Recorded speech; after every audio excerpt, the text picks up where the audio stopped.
झोप झाली तरी अंथरुणावर लोळणाऱ्या या खोडीच्या लेकीला असं वळवळ करून उठवलं. आंघोळ वगैरे झाल्यावर या चिवताईने सूर्यनारायणाला असा नमस्कार केला.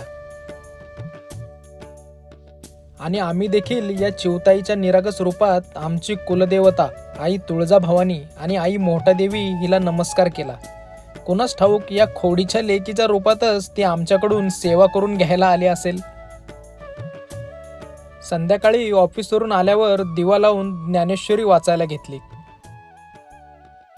त्यात भगवान श्रीकृष्ण अर्जुनाला म्हणतात, मनुष्य हे मी स्वतः सिद्ध असून माझी प्राणप्रतिष्ठा करतात व मी नित्य सर्वत्र असता माझे आवाहन व विसर्जन करतात.